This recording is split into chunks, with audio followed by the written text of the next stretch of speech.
Bienvenidos al episodio número 49 de Legal y Cotidiano. Mi nombre es Humberto Ávila y para el episodio del día de hoy tenemos la gran oportunidad y el gran honor de poder conversar con un gran amigo y colega, el abogado Francisco Icaza, quien es profesor universitario.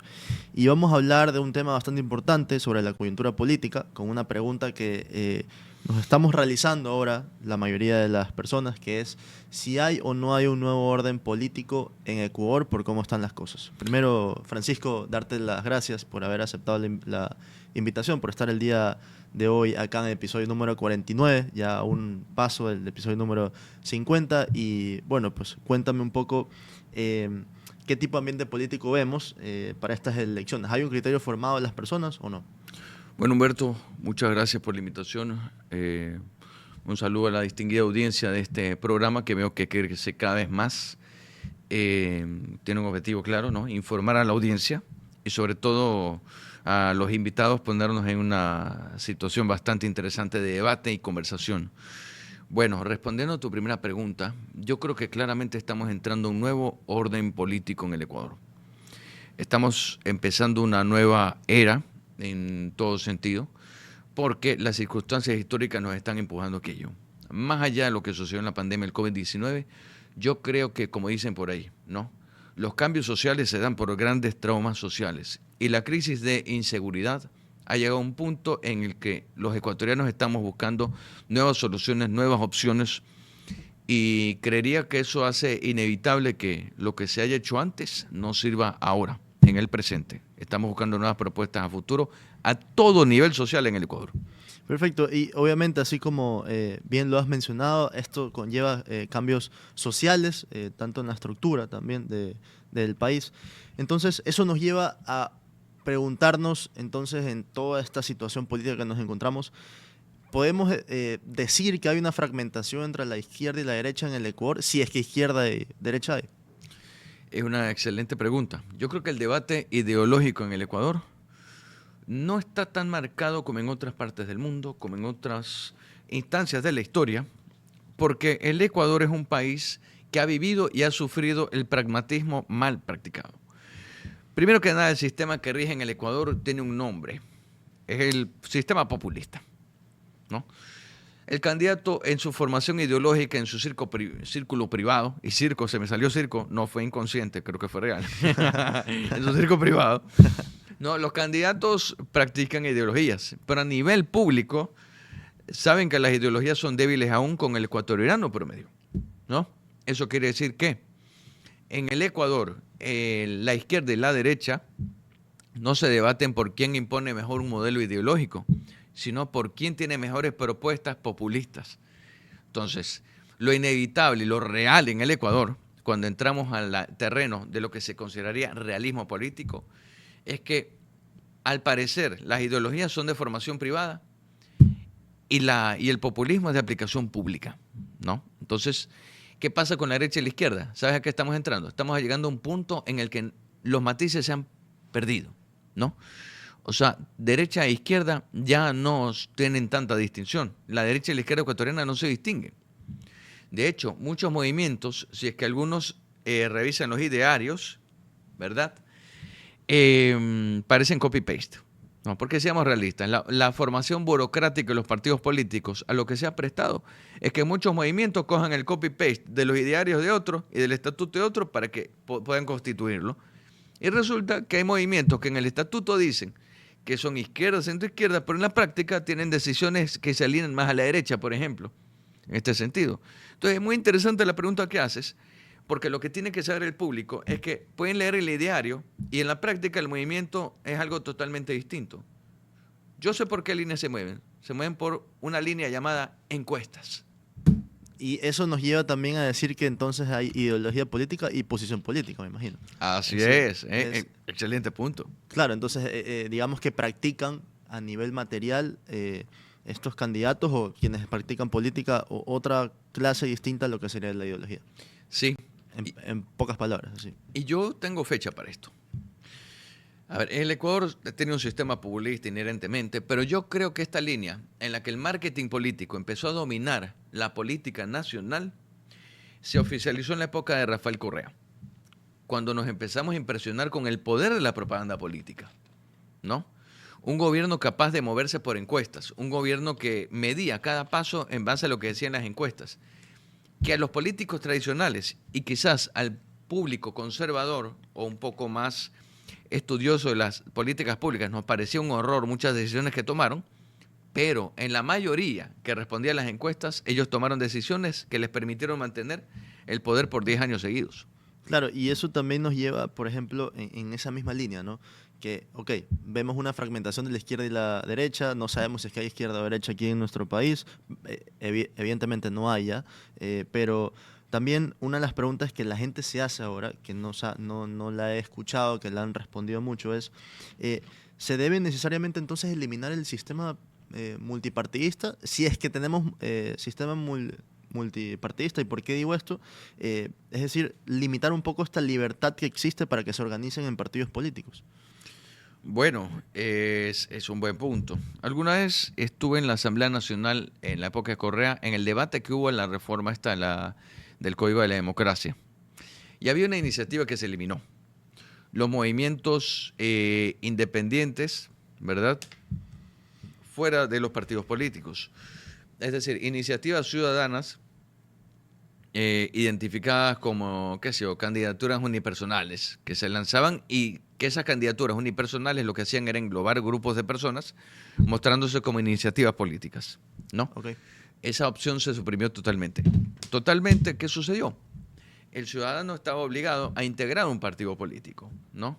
Okay. Y los partidos políticos tenían que cumplir requisitos que en papeles son bastante exigentes, pero que en una realidad como la nuestra se prestaron ¿para qué?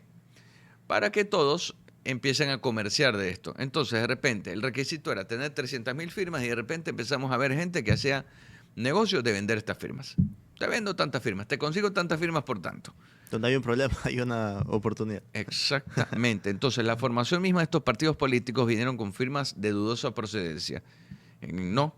Entonces, estos partidos no representan realmente una necesidad ciudadana, sino más bien un negocio político hecho de por medio. ¿Ya? Y este sistema que tiene el Ecuador es un sistema totalmente fracasado. ¿Ya? Una dictadura de partidos políticos que nos crean la ficción de que permiten la creación de más movimientos políticos, pero que, curiosamente, se crean bajo el ojo atento y la aprobación de consejos electorales integrados de manera subjetiva por personas afines a los partidos políticos tradicionales.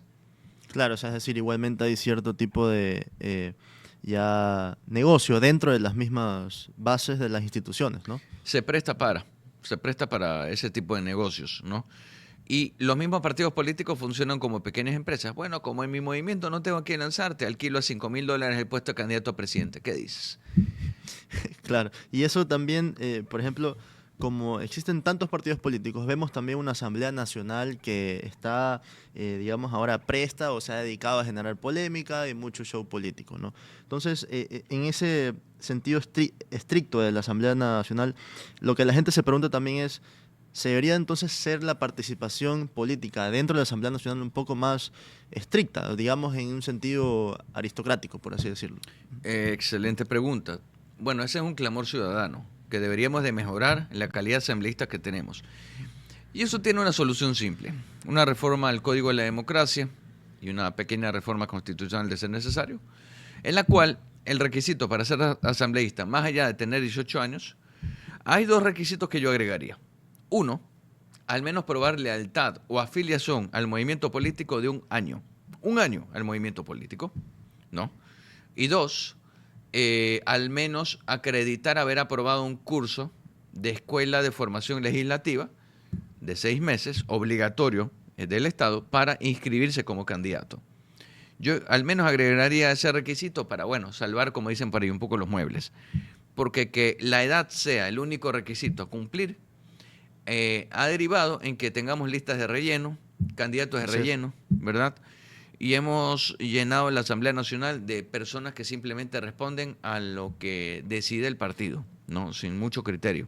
Claro, y eso es lo que yo he venido, digamos, manifestando, y lo hemos conversado contigo también antes, el tema de que la asamblea ahora, o por lo menos todas las propuestas, se basan en puros verbos en infinitivo. Hay que impulsar, hay que reformar, hay que proyectar, hay que, no sé, sancionar. Ok, pero lo que la gente quiere saber es cómo. O sea, el sentido de la oratoria quizás está en la Asamblea Nacional, pero así como tú dices, los requisitos deberían ser importantísimos para que por lo menos el show político no haya. Y ahora, el tema en la Asamblea Nacional, hay un tema un poco filosófico ahí, ¿no? El tema de la igualdad política. Eso es lo que, según yo, creo que está un criterio bastante mal formado aquí. Entonces, por eso es que hay tanta participación política. ¿Tú qué piensas acerca de esto? Es decir, debería la gente ya entender que no hay igualdad política. Lo que hay es igualdad de identidad, digamos, por así decirlo. Exactamente. A ver, a mi criterio no hay nada más injusto que la igualdad. Para mí lo que rige es la equidad, que es un concepto distinto. La igualdad es darle a todos lo mismo, muy aparte del esfuerzo. La equidad responde a darle a cada cual lo correspondiente a su esfuerzo. Entonces, si tengo una mujer abogada que estudió PhD, ¿verdad?, que puedas internar e encabezar una lista, bienvenida sea. Pero Ok. si tengo que llenar un segundo lugar con una mujer porque no sé quién más poner, eso es injusto hasta para ella. Y más injusto todavía con la ciudadanía. Porque yo creo que a nivel de la sensibilidad de las personas, solo ven un lado del drama. Dicen, pobrecita, no la pusieron porque es mujer.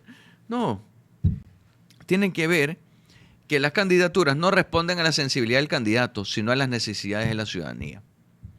Entonces, esta llamada igualdad, con la que dicen vamos a integrar las listas de manera con igualdad de Igualdad de género, oportunidades, ajá. al final es igual para los candidatos. Qué chévere. Aplausos, aplausos, circo, circo, ¿no? Pero para la ciudadanía, ¿qué? ¿Qué representa esa igualdad? Nada. ¿Son mejores candidatos? No. No hay equidad para la ciudadanía. La igualdad es para los candidatos. La equidad no existe para la ciudadanía. Claro, siguen nada más intereses de una agenda política, digamos Correcto. así. Y que nos aplaudan en la comunidad internacional. Ay, qué lindo el Ecuador, cómo integra las listas, ¿no? Que nos aplauda la comunidad internacional. Qué increíble, ¿no? Ujú. No, es más o menos como dicen por ahí. Es como el tipo de persona que hace todo pensando en qué dirán los demás. Así es el Ecuador ahorita. Claro, y eso por si acaso para hacer énfasis no estamos diciendo que no debería haber igualdad de género. Estamos diciendo es que no se está tomando la equidad, ¿no? Correcto, Eso. debería haber equidad de género. No, Ajá. si hay una mujer con PhD mejor que un hombre que no ha tenido la misma cantidad de estudios, no tiene la misma cantidad de méritos, bienvenida sea, pero que sea por eso. Yo creo que también las mujeres se sentirían mal si es que dicen, bueno, tú estás ahí solo porque eres un requisito. Claro. No, pues tú estás ahí por tus méritos. Suena mucho mejor. Exactamente. Y eso nos lleva a preguntarnos también, por ejemplo, no sé cuál es tu criterio en cuanto a si es que dentro de Ecuador sigue funcionando la democracia como forma de gobierno o, en un criterio personal, solo debería ser considerado un sistema de elección presidencial. Nada más. Me parece que... Es una muy buena pregunta. A ver, la democracia como sistema existe, pero lo que se practica en realidad ya es algo muy distinto.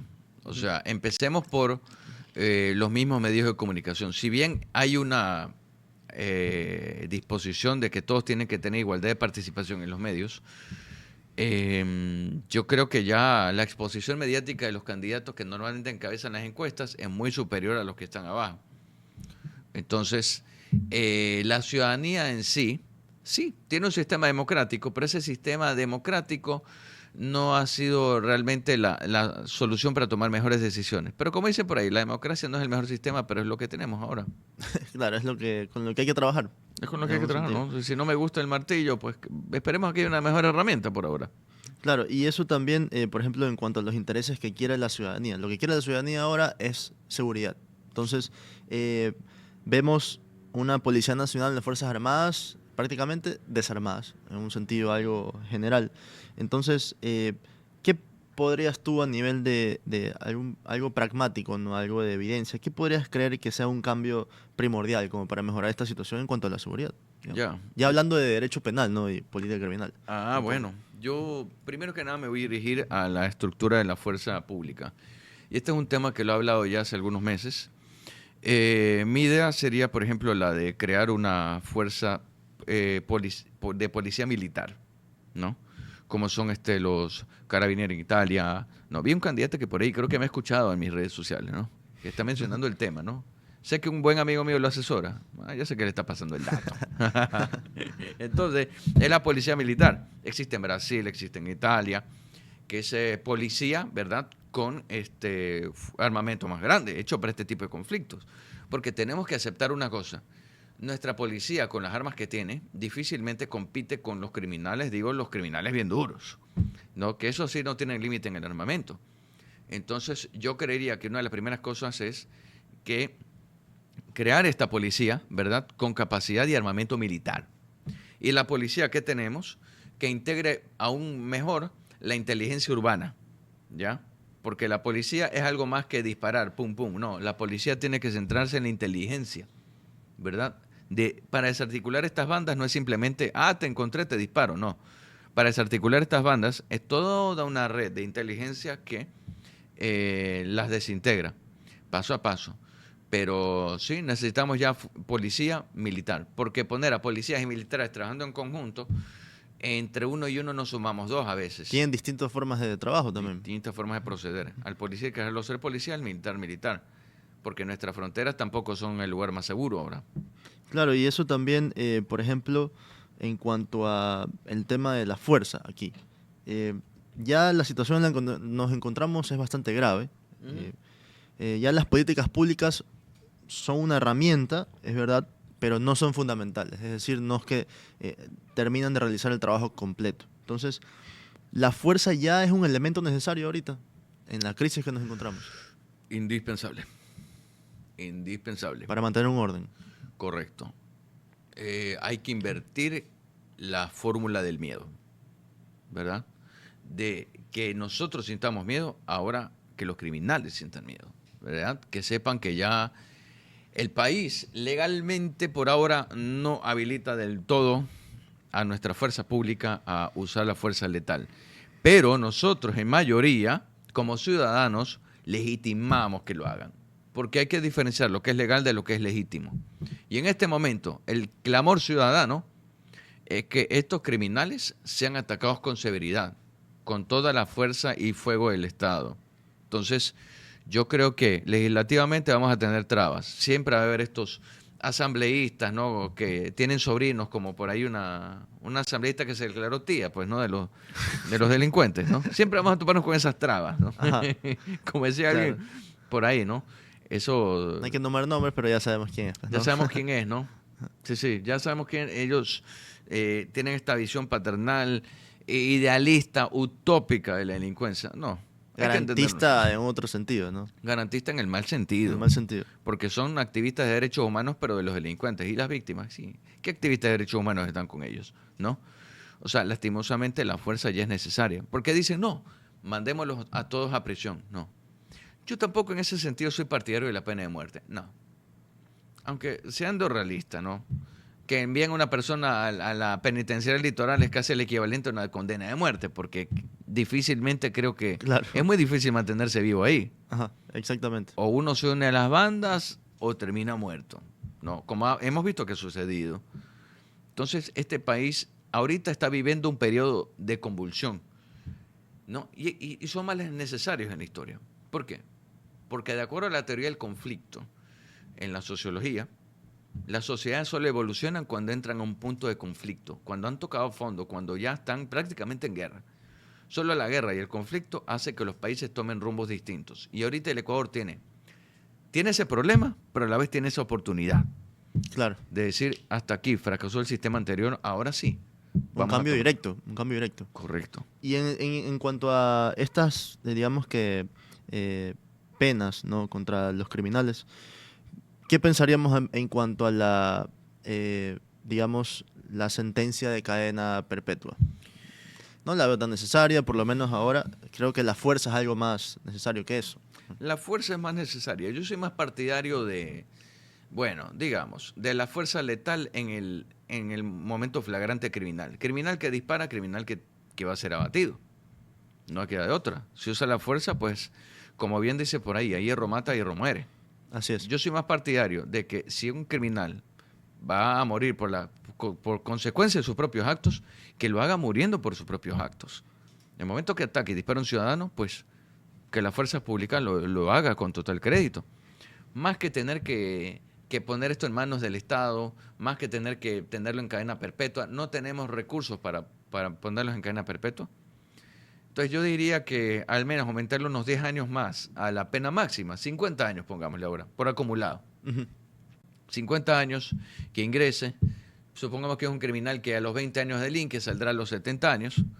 Entonces, ese tipo de cosas. Pero para mí serían 50 años rotativos. Lo cambiamos de una prisión a otra dentro del régimen jurisdiccional, para lo que necesitaríamos tener más de una prisión regional. Necesitaríamos habilitar al menos unas 3 más.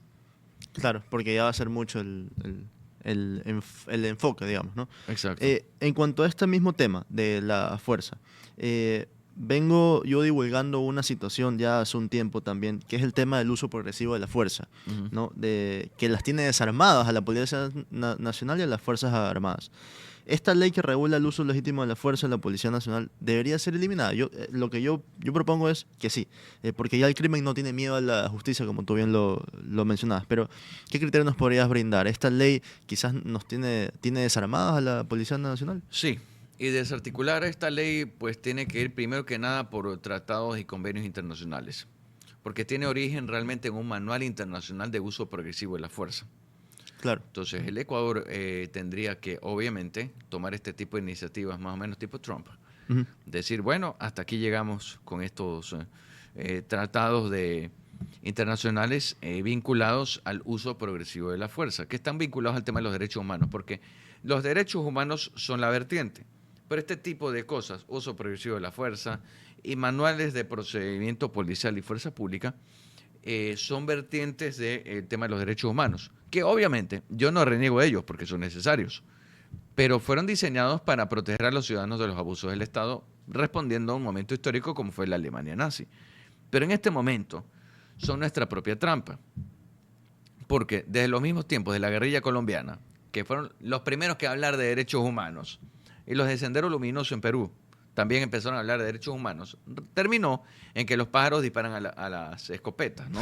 Así es. Entonces, sí, yo creo que esto toca un buen punto. Yo creo que el manual de uso progresivo de la fuerza, sí, está volviéndose un pequeño impedimento para el uso policial. De hecho, muchos policías tienen miedo de disparar el arma.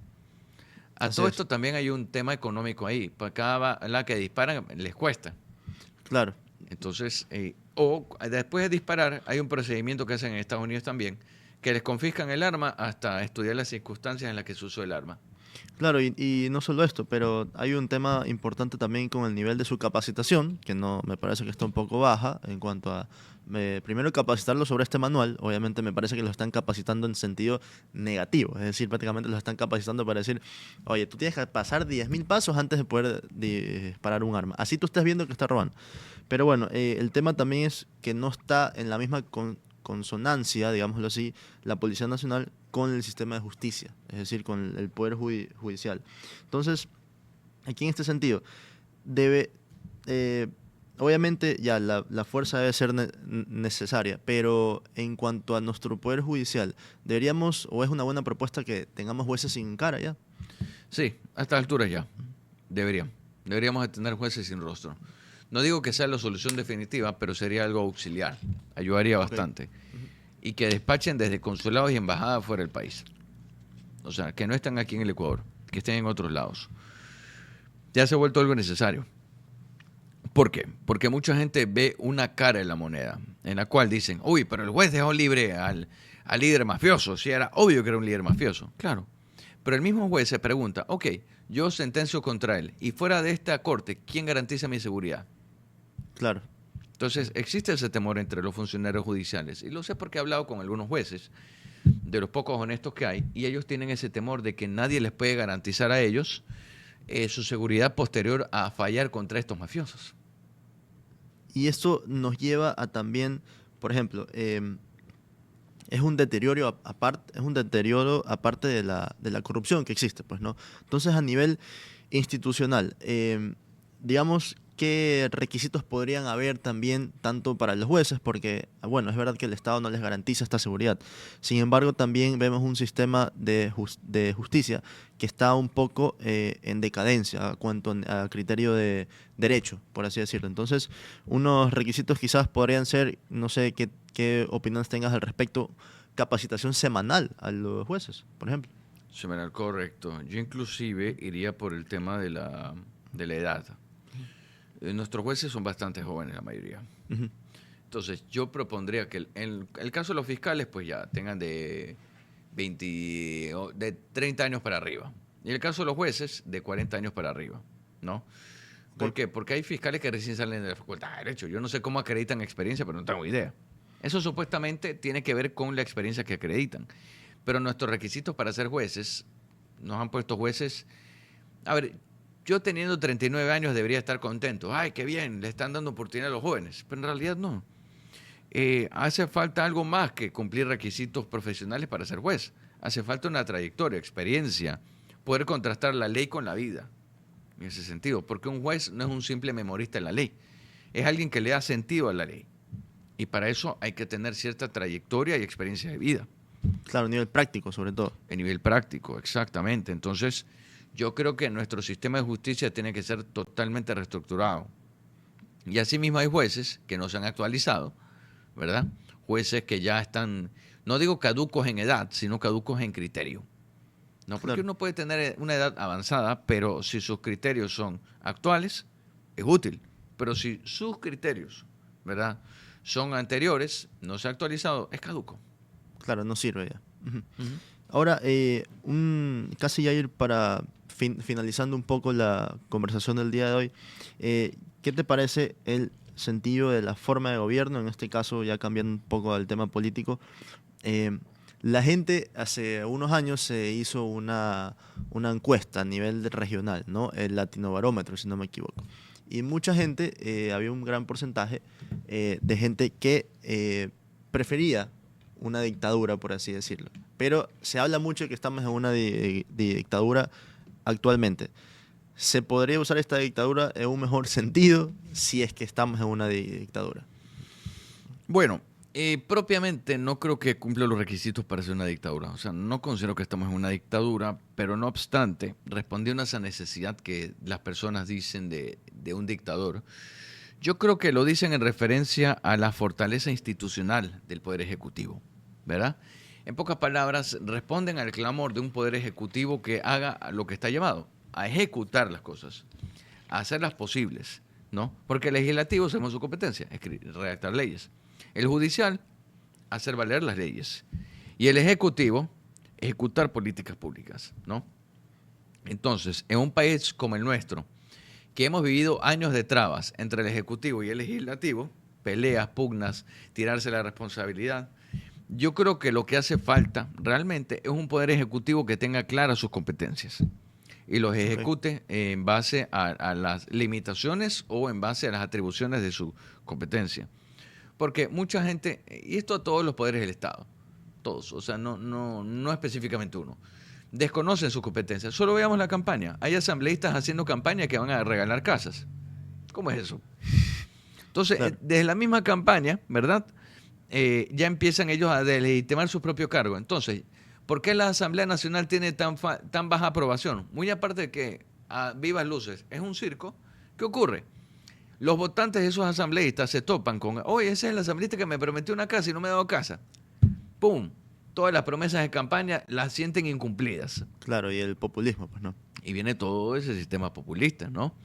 Pero sí creo que el Poder Ejecutivo necesita tener la fuerza que está mostrando y que debería demostrar en cuanto a si es que se canaliza en el bien de la ciudadanía. Claro.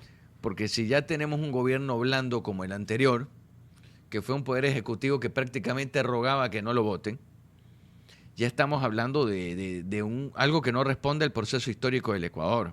¿Por qué? Porque en Ecuador no podemos tener el mismo sistema de gobierno que tiene Bélgica. No podemos tener el mismo sistema de gobierno que tiene Suiza. Porque cada país tiene su proceso histórico que lo ha llevado a tener el tipo de poder que tiene. Y el Ecuador es un país que sigue en este proceso histórico que los liderazgos fuertes son necesarios. Y el inconsciente popular lo dice, ¿no? En Guayaquil se elegiría un alcalde que nos va a prometer tiempos de paz pacifista, que no habla, que no defiende a Guayaquil. No. El común denominador del guayaquileño quiere un líder que represente fortaleza, un líder que esté al frente, ¿no? Y esto no nos hace ni más ni menos que países un poco más desarrollados como Suiza, sino que es nuestro proceso histórico propio, ¿no? Claro. Por eso Ecuador no está listo para ciertas cosas. Por ejemplo, legalización de drogas, Ecuador no está listo. No, todo el mundo quiere entrar a ese debate como que fuéramos Europa. No. En Europa ellos piden la droga. Nosotros no la pedimos y la tenemos aquí porque la fabrican cerca. Entonces, más o menos ese tipo de cosas pasa en Ecuador. Y el sistema de salud es mayor allá que acá, pues. También. Exacto. Y no respondemos a nuestro propio momento histórico. Ecuador tiene que ser, primero que nada, consciente de qué momento de la historia está viviendo y cómo llegamos a este momento de la historia. Entonces, esto va más allá de lo político, va por lo científico. Ecuador es un país que necesita conocer su historia para saber por qué estamos en este punto de la historia y qué decisiones tenemos que tomar. Perfecto. Y ahora ya una última pregunta, Francisco, era acerca de qué proyecciones ves para estas elecciones presidenciales, sea cual sea el rumbo que vaya a tomar el país. ¿Qué cambio político vemos, pues, no? Interesante. O sea, que los resultados específicos. Si quieres mencionar los resultados que tú creerías que pueden ser, también, pero el sentido de cómo va a ser esto un antes y un después, digámoslo así. Chuzo, bueno, me voy a sentir algo Nostradamus, porque si se cumple, pues, ¿quién quería apostar? Nadie quería apostar por aquí, ¿no? No, sí, yo diría que lo que va a suceder aquí es, yo avisoro un panorama de muy, muy posible reelección, ¿no? El gobierno actual creo que va camino a la reelección y veo una asamblea, eso sí, ahí va a haber cambios. Yo veo una asamblea nacional en la cual va a haber otra composición de partidos. Okay. ¿Por qué? Porque el presidente actual no tuvo mayoría en la asamblea, pero creería que el partido del presidente va a tener una mejor representación ahora. Veo un poder legislativo dividido en números y poder, y veo que a nivel de presidencia, en cualquiera de los dos escenarios, primera o segunda vuelta, el presidente actual va a ser reelegido, ¿no? Okay. Así lo veo y creo que eso va a derivar en que muchos de los movimientos actuales debajo, tanto en las encuestas como en la posible votación, van a abrir espacio a nuevos movimientos, porque algunos ya van a salir de competencia. Como favores políticos también. Exactamente, o van a hipotecar el partido. Claro. Perfecto, bueno, esto ha sido, la verdad, un tema bastante amplio, sobre todo nos podemos quedar hasta horas hablando de cosas también muy específicas en cuanto a la Asamblea Nacional, pero esto es lo que en general la ciudadanía quería saber, ¿no? Y bueno, pues qué gusto, Francisco, tenerte aquí en el programa y porque puedas informar todas estas dudas que tanto a mí como a la ciudadanía se le pueden llegar a generar, ¿no? Entonces, te agradezco, Francisco, y no se pierdan este episodio número 49. En Legal y Cotidiano. Nos pueden encontrar en Instagram y TikTok como @legalycotidiano.es y en YouTube, Spotify y Apple Podcast como Legal y Cotidiano. Este fue el episodio número 49. Muchas gracias, Francisco. Estamos hablando para otro capítulo. Gracias.